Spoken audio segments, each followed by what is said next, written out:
Hello বন্ধুরা, wbporashona.com চ্যানেলে সবাইকে স্বাগত। আজ আমরা দশম শ্রেণীর ইতিহাসের দ্বিতীয় অধ্যায় সংস্কার বৈশিষ্ট্য ও পর্যালোচনার একটি গুরুত্বপূর্ণ প্রশ্নের উত্তর তোমাদের সাথে আলোচনা করব।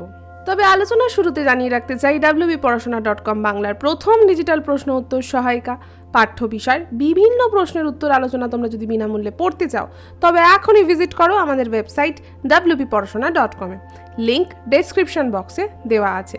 তোমরা যারা হোয়াটসঅ্যাপ ইউজ করো তাদেরকে বলছি, তোমরা চাইলে আমাদের হোয়াটসঅ্যাপ চ্যানেলে জয়েন হয়ে যেতে পারো, তারও লিংক ডেসক্রিপশন বক্সে দেওয়া রয়েছে। এর মাধ্যমে তোমরা বিভিন্ন পড়াশোনা সংক্রান্ত ভিডিওস, তথ্য তোমরা তোমাদের হোয়াটসঅ্যাপে নিয়মিত দেখতে পাবে। আর যারা এখনও আমাদের চ্যানেলটাকে সাবস্ক্রাইব করোনি তাদেরকে বলছি, প্লিজ সাবস্ক্রাইব করে পাশে থাকা বেল আইকনটাকে প্রেস করে দাও। তাহলে চলো আজকে শুরু করে দিই আজকের আলোচনা। আজকের প্রশ্ন, শ্রীরামকৃষ্ণের সর্বধর্ম সমন্বয়ের আদর্শ আলোচনা করো। খুব খুব খুব ইম্পর্টেন্ট একটা প্রশ্ন, পরীক্ষায় আসতে পারে, তাই ভালোভাবে বুঝে নেবে। ভারতবর্ষ একটা বৈচিত্র্যে পূর্ণ দেশ। এই প্রাচীন কাল থেকে এই দেশে বহু জাতি, বহু ধর্ম এসেছে। কেউ কেউ লুট করেছে, কেউ কেউ বহু প্রাণহানি ঘটিয়েছে, আবার কেউ কেউ কিন্তু দেশটাকে ভালোবেসে নিজের করে নিয়েছে। তাই এই দেশের সম্পদ কিন্তু শুধুমাত্রই আক্ষরিক অর্থে ওই সোনা দানা রূপো নয়। এই দেশের সম্পদ কিন্তু এই দেশের প্রকৃতি, এই দেশের মানুষ, এই দেশের সংস্কৃতি। তো এই সব কিছুতেই কিন্তু ভারতের সংস্কৃত সমৃদ্ধ হয়েছে। মানে আমরা যতই বৈচিত্র্যতা আনতে পারবো নিজেদের মধ্যে, তত কিন্তু আমরা আরও সমৃদ্ধ হব। তাই হয়েছে। তবে ব্রিটিশদের আগমনের পর থেকে দেখা গেছে এই বৈচিত্র্যের মাঝে ঐক্য কিন্তু ক্রমশ দুর্বল হয়েছে। তার জন্য কিছুটা তো ব্রিটিশরা দায়ী, এবং তার জন্য আমাদের অন্ধকার মনও খানিকটা দায়ী।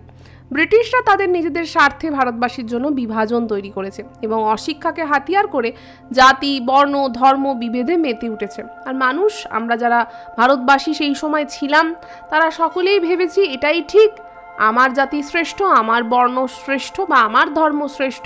এই ভাবতে গিয়ে অন্যের প্রতি হানাহানি, বিভেদমূলক আচরণ এই সমস্ত করেছি, এবং আখেরে কার লাভ হয়েছে? ব্রিটিশদের। এই অবস্থাতে এমন একটা টালমাটাল পরিস্থিতিতেই কিন্তু ঊনবিংশ শতকের মাঝামাঝি সময় আবির্ভাব ঘটে বাংলার বুকে এক যুগ পুরুষের।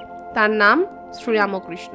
বাকি আলোচনা তো অবশ্যই শুনবো, তার আগে একটা অন্য বিষয়ে আলোচনা করতে চাই।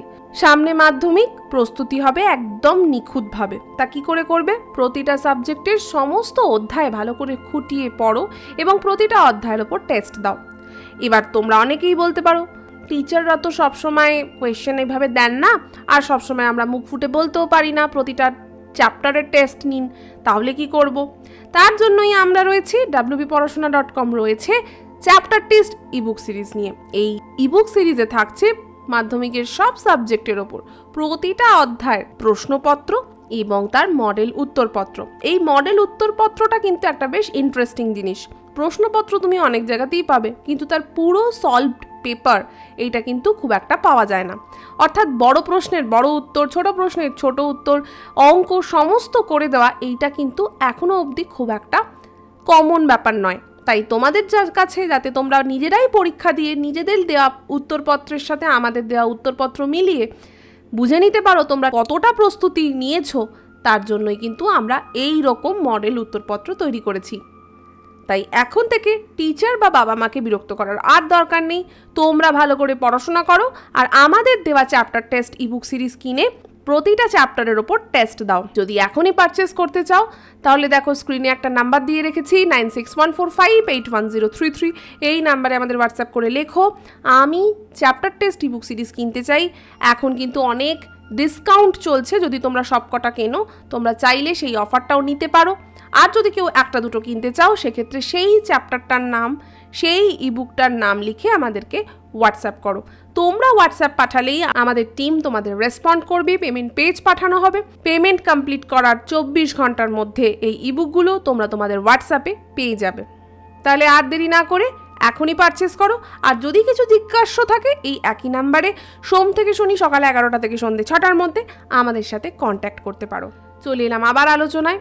তিনি শাক্ত উপাসক হয়েও বিভিন্ন ধর্মের উপাসনা করে সমাজের কাছে এক ধ্রুব সত্য তুলে ধরেছিলেন। শাক্ত উপাসক মানে হচ্ছে শক্তির উপাসক। তখনকার দিনে বৈষ্ণব এবং শাক্ত এই দুটো কিন্তু একটা বিভেদ ছিল হিন্দু ধর্মে। অর্থাৎ একটা দল ছিল বৈষ্ণব অর্থাৎ বিষ্ণুর পূজারী, আর একটা ছিল শক্তির পূজারী। আর একটা ছিল শৈবের পূজারী। তো এই তিনভাবেই কিন্তু সেই সময় ভাগ ছিল হিন্দু ধর্মের পূজা অর্চনা। তো তিনি ছিলেন শাক্ত উপাসক, অর্থাৎ শক্তির আরাধনা করতেন।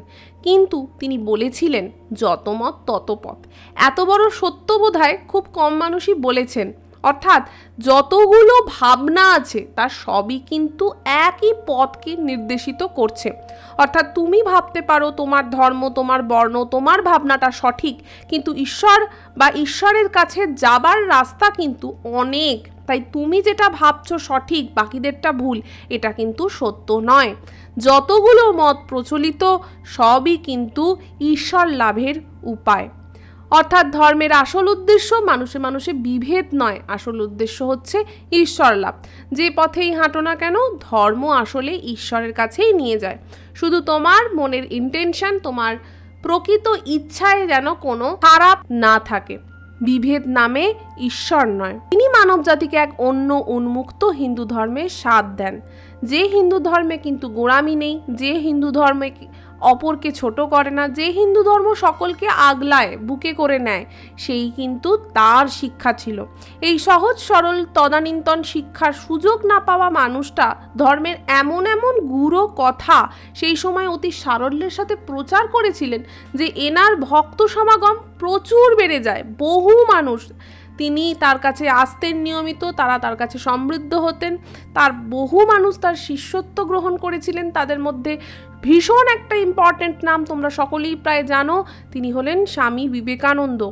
তিনি কিন্তু তাঁরই উত্তরসূরি ছিলেন। তিনি চেয়েছিলেন সেই শ্রীরামকৃষ্ণের সর্বধর্মের যে ভালোবাসা বা সেই আদর্শ তাকে সারা বিশ্বের দরবারে পৌঁছে দিতে, এবং তিনি সেটা পেরেও ছিলেন।